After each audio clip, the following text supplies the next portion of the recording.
Hi, I'm Bob Grossman from AV Showrooms. I'm here to welcome everybody to my home, along with my wife, Fran. Hi, viewers. And we're introducing Ted Denney from Synergistic Research, who's going to be describing and installing various products for our home. Hi, I'm Ted Denney, lead designer at Synergistic Research. And today I'm going to we're going to dial in the acoustics with the new Synergistic Research UEF dots. We're going to place these around the room, small, unobtrusive, as well as the new UEF acoustic panels, which we first debuted at CES in January. So we've got 10 panels that we're going to place around the room and 10 UEF acoustic dots that we're going to use to treat the room acoustics. We're also going to be using the Synergistic Research black box for controlling low frequency and cutting down on standing waves in the room.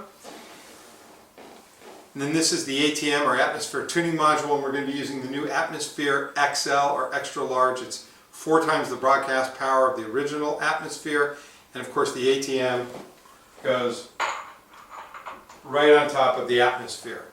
For purposes of beginning the demonstration, the Atmosphere will be in the listening room. However, it will be turned off and the ATM will not be on the Atmosphere, nor will the panels or the black box be in the listening room. And then step by step, I'm going to introduce first the panels, let everybody get a take on what it sounds like. Then I'm going to introduce the black box and put that into the room. Then I'm going to hook up the UEF dots around the room, show you where I'm putting those. And then last but not least, we're going to tie everything together with the Synergistic Research Atmosphere XL and ATM or Atmosphere Tuning Module. So without further ado, let's get started. Great.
Okay, the first thing I'm going to do is introduce 10 Synergistic Research UEF panels to their prescribed locations for a listening room.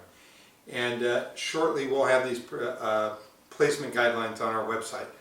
But I'm going to start now placing the panels around the room in a U shape behind the speakers, kind of like a football goal. 1 in the middle, 2 on the left and right, and then 2 top, left and right. So now I've placed 5 UEF acoustic panels, 1, 2, 3, 4, 5 behind the speakers. I've also placed 1 on either side wall. We've got 1 here leaning up against the glass and another on the wall you can't see. And then 1 mid-position on the wall behind the listening position. And there's actually a tapestry hanging in front of it, but that will not negate the benefits of the acoustic panel in the back position. There's also, in the middle of the speaker, there's another tapestry hanging, and the acoustic panel is behind that. You can place them behind drapes or anything. It will still benefit the sound of the room. So let's listen to that track again, this time with 1, 2, 3, 4, 5, 6, 7, 8 actually, 8 UEF acoustic panels in the room. So.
room seemed quieter and darker. Not a change in the lights, but just the atmosphere. And the sound started emanating in a way that was much more involving and with more clarity. And at the same time, I could hear more details and the striking of all the various percussion instruments and the bells, and the sound became more three-dimensional. So, Grant, what did you think of the sound? I was really much more drawn into the music than ever before. So I agree that just it's more engaging and feels more like you're at a hall listening to a performance of musicians. Okay, now I'm going to add 10 UEF dots, UEF acoustic dots around the room. And this is going to complete balancing out the acoustic pressure in the room. I'm going to place 2 on the ceiling and 8 more around the room. And again, there will be placement guidelines shortly when we release this product. So, starting now. Okay, I've just added 10 UEF dots to the room to finish the acoustic treatment of the room on the surfaces of the walls. And let's give a listen now, okay? Let's see what you guys think.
That was truly remarkable. I wouldn't have believed that if somebody told me about it until I actually heard it with my own ears. The sound suddenly became much more three-dimensional and clear, and there was more impetus and drive to the music. And it scrubbed away the background noise floor. It just got quieter and seemed like the sounds floating, much more like live music. And I'm the principal librarian for the Philadelphia Orchestra, and I'm used to walking around the stage when I'm distributing music to the musicians, and quite often I'll listen to the orchestra from the wings, just to the side. And so there's an immediacy to the sound, especially percussion. I had just said something to my friend Tony Orlando, because I noticed he was playing a different cymbal, Chinese type of cymbal, and it had a different kind of glare and a crash to it. And that's what I picked up here in the ambience and the texture. I could now hear the strokes of the metallic instruments and the wind chimes and the bells. That wasn't apparent before. The sound has much more details and separation in the tapestry of the woven texture of the performance. And yet it's not analytical or hyper detailed to cause it to be fatiguing in any way. It just was immersive, as if I went from some distant location to get closer to the stage and where the musicians were actually performing. Fran, what did you think? How was the experience for you? For me, there was an immediate quietness and softness and clarity, as if I was in a live performance. It was very special. Okay, now I'm going to add the Synergistic Research Black Box, which is a passive bass resonator array that cancels low frequency standing waves and cuts down on bass overhang in a room. So the bass is tighter, it goes deeper, and you're able to hear with more clarity because you don't have distortion in the low frequencies affecting the mids and the highs through harmonics. So very simply, I just place the black box in between the speakers like so, and that's it. So you can continue to listen now.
Okay, last thing I'm going to do is place the ATM or atmosphere tuning module on top of the atmosphere. And then using the atmosphere control app on the iPad, I'm going to turn atmosphere on and select the scene that will work extremely well with this recording.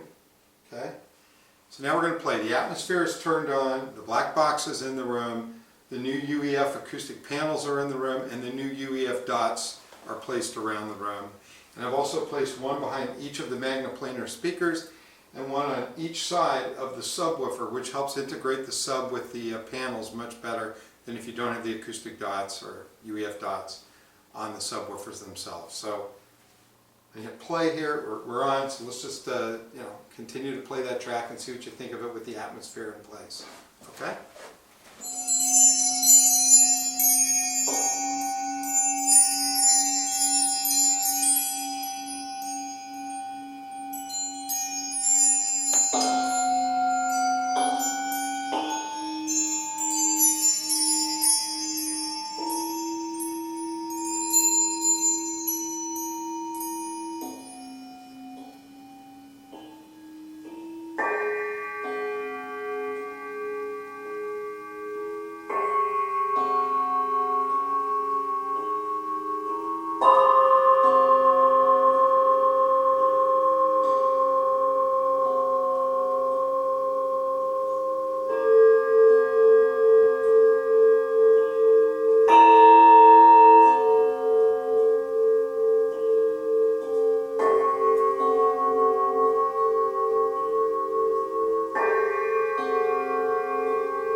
sounded right away as if somebody enlarged my room. It just doubled the size of it. The ceiling disappeared and floated away, and the walls went sideways, and everything began to spin around and become even more dramatic and three-dimensional. Especially those wind chimes at the beginning of this track, there was a texture. I could almost see the player taking that little metal wand that they use and pulling it across those little metal chimes that are hanging in that little suite. And it was remarkable. Just the bouncing around of the sound, like hearing wind out in the garden blowing through the wind chimes that are hanging out there in my trees. And if you don't mind, I noticed his reaction, because he looks like he's sleeping, but the whole time that this passage was played, now that the ambient system was in, his ears were twitching and moving around, and he must have been hearing sounds emanating in a different way. And it's quite remarkable. And it was brilliant. I'd like to hear this with some other examples, with other instruments and voices, to get a further reflection on it and insight on what it's doing. Hi Ted, I really wanted to thank you for coming over to our home today and demonstrating these various products of yours. It's been a remarkable trip, seeing and hearing each of them go in. And it's kind of almost unbelievable the impact that something that is so small and compact and passive in nature has such a profound effect on all the sound. Yeah. Well, thank you. And Bob, I want to know, Yes. What does an orchestra librarian do? That's a good question. I've been doing this for 35. Do you read a lot of books? No, I've actually been a member of the Philadelphia Orchestra for 37 seasons now. I was picked by Eugene Normandy back in the old days, and when he was music director. I'm actually responsible for all the music production of the orchestra. So I literally, every piece of sheet music that each musician and conductor and soloist uses in our concerts goes through my hands, and I influence the choices of the additions. We have music comes in various versions and editorial publishers. So I have to interact and talk to each of the artistic directors, the conductors, the soloists, and it's quite a behind-the-scenes complicated job to work all this out. And then the other side of it is literally setting the stage with those folders of music. So I'm literally walking around with 75 books to put it out for all of the first violins, second violins, and so forth. And I'm working directly with every musician in the orchestra, because I have to know what their eyes can see and what their parts need to, and we edit all the parts specifically for their needs. And you make sure that the interpretation is what the conductor wants? Well, that's where the addition, the choice of the addition, making sure that the conductor's score matches ours, that the letters for the rehearsal systems match what he has. Various conductors come from different schools and playing styles and conducting styles.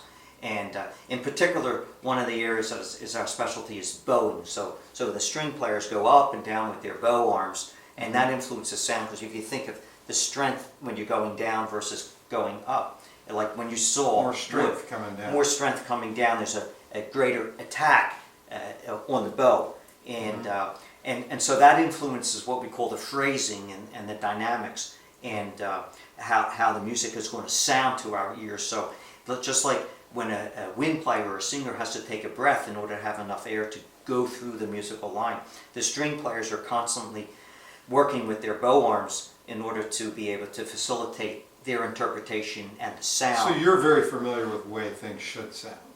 Oh, intimately familiar, because I'm walking around the stage, and one of my favorite treats is I normally set the stage an hour before the concert time or the rehearsal, and quite often the soloist is out there warming up on their piano, and so I'm walking around and I'm getting a private serenade from whoever the soloist is. Do you get to hear a lot of different symphony halls and acoustic environments? Yeah, that's another favorite area of mine, because I travel with the orchestra, and I've done over 30 different international tours and domestic tours throughout the U.S., South America, Europe, and Asia. What are two of your favorite halls? Special place for me is Music Variety.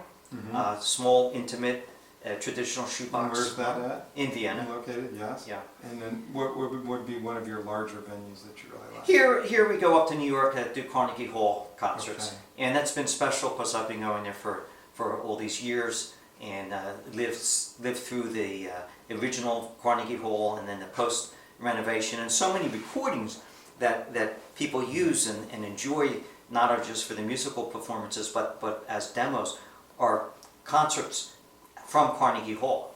And so you think of the Harry Belafonte concerts or Ella Fitzgerald, and you could just go on and on. Miles Davis concerts, and so many of the great artists were performers there. And so I will hear their concerts either from the audience during the rehearsals and quite often during the concerts too. And it's a different balance between when the hall's filled with people and when it's... So with your understanding of what the, instruments should sound like and what different halls sound like, what is your take on these acoustic treatments and the atmosphere and the way that it calibrates the acoustics? I mean, how much closer do these products, do the panels, the dots, and the atmosphere and the black box bring you to what actual live unamplified music sounds like? I think it goes a long way towards recreating that experience at home. Because when you hear music live, there's an immediacy, there's a vitality, there's just an impact, there's the impetus to... The leading edge. Yeah, that launching of the notes, it's right there. And what this system has done is in stereophile terms, it's lowered the noise floor, and it's made the background quieter. And so the foundation seems more secure. And so anything that helps eliminate that electronic haze that's in the sound, that you don't necessarily hear it, but you kind of sense it and feel it. You know something's going on there. And each of your products has helped eliminate that and just quiet where the music's emanating from. Now at the same time, it's increased the perception and feeling of the acoustical space of the room. It seems to have eliminated some of the reverberation and distracting echoes of my room. Right. And by eliminating some of the diffraction and lack of it's added more focus rather than... You get more focus and more of a sense of decay into a larger space than you actually have in your room here? Yeah, exactly. That's a good way to put it, because Right. with nothing in the room, the sound's just bouncing off walls and all the And furniture and ultimately you stuff. just hear the music in and around your speakers normally? Yeah, well, I'm used to doing, a lot of times I'm sitting near field because I want to get the direct feed off of the speakers before it starts bouncing around and gets all diffused. And one thing I noticed was a different effect, that when your system is in place, that I no longer need to do that. You can sit further back. I can sit further back, and in fact, the sweet spot isn't so small and narrow anymore. It's actually wider. You can move around the room and you still hear the sweet spot. I can move around the room, and I'm also visually, if I'm sitting or standing, it's not shifting in its sound. Right. It's just there in a more three-dimensional way. Well, I'm glad. I mean, we're actually measuring that now in the recording studio, and we're going to be coming out with that on a white paper where we show increased dynamic headroom and lower noise floor in the acoustics. So. Well, that was one of the things that happened when you put this on. Right. That I noticed that the dynamic range expanded, Right. and just suddenly the gongs became wider, and the soft passages were quieter. Right. So I mean, we didn't change the That's all volume pursuant setting. to the noise floor. Yeah. Could be. Because it doesn't have to surface from an acoustic noise floor that increases as the volume increases. So. Well, listen, thank you so much, and with your experience and everything, it really means something. Yeah, Great. You have an understanding of the way music should sound that 99.99% of even audiophiles do not. So that's fantastic. Thank you so much for letting me You're welcome. here. Thank you. We're very fortunate with a Thank good you for career that. like this. Thank